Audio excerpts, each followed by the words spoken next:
Social stratification. The first one is slavery. In a feudal society, a clear distinction was maintained between a slave and a freeman.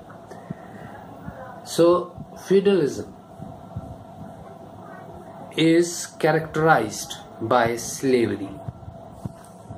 In a feudalistic society, there is a clear-cut distinction which is maintained by distinction between the slave and the freeman, and this distinction is maintained by both the parties. The condition of slaves in such a system was that every slave has his master to whom he is subjected. The slaves were treated as subject of their masters, and this subjection is of a peculiar kind. Unlike the authority one freeman sometimes have over another. So one freeman, that is the master, has some authority over another. The master power over his slave is unlimited. Whatever the master wants, the slave has to do it, at least in principle. Any restriction put upon the master's free exercise of his power is a mitigation of slavery, and if any master is restricted to use his power upon his slave, it was considered as a mitigation of slavery, not belonging to its nature. Just as in Roman law, special laws have forbidden to do. The relation between master and slave is therefore properly expressed by the slave being called the master's possession or property.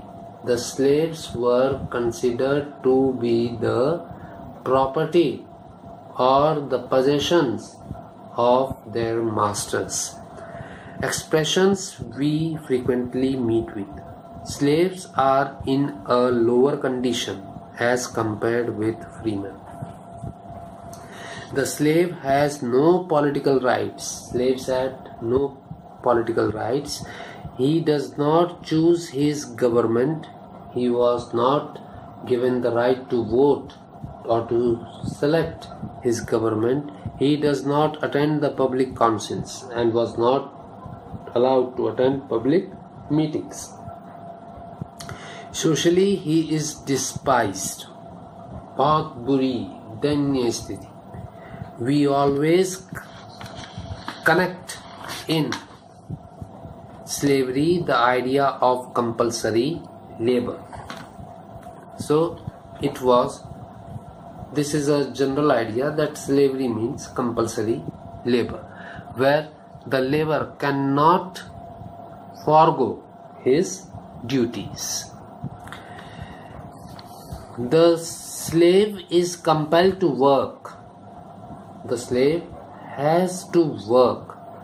The free laborer may leave off working if he likes. A free man, if he wants to work, he will work, and if he doesn't want to work, he will leave the work and go away.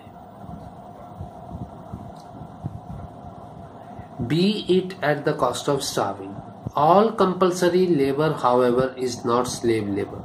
The latter requires that peculiar kind of compulsion, and all compulsory labor is not slavery, is not a slave.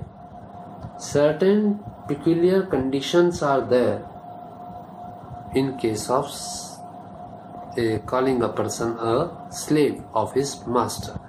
That is expressed by the work, possession or property, as has been said before. A slave is a man whom law and custom regard as the property of another. In extreme cases, he is wholly without rights, a pure chattel, In other cases, he may be protected by certain respects. In some cases, he is without any rights, and in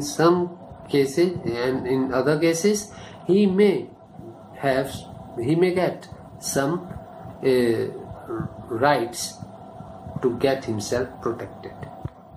Thus, slavery is an extreme form of inequality, in which certain groups of individuals are entirely without rights.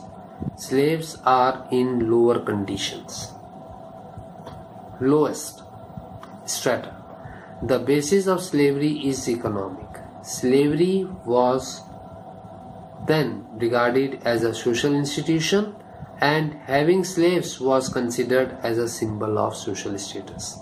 The person having more slaves was said to be having a high status, and person having less slaves was said to be of lower status.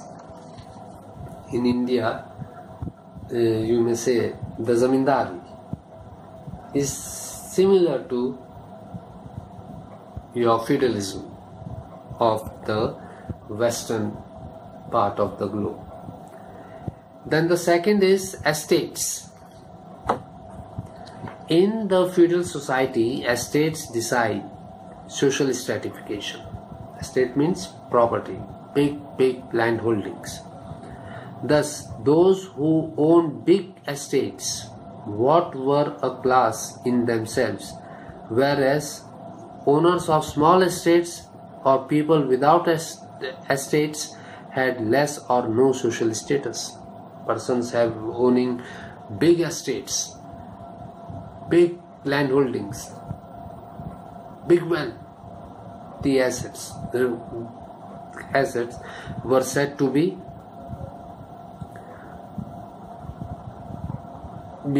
persons of high status, and with those who had less estates or no estates were of lower status.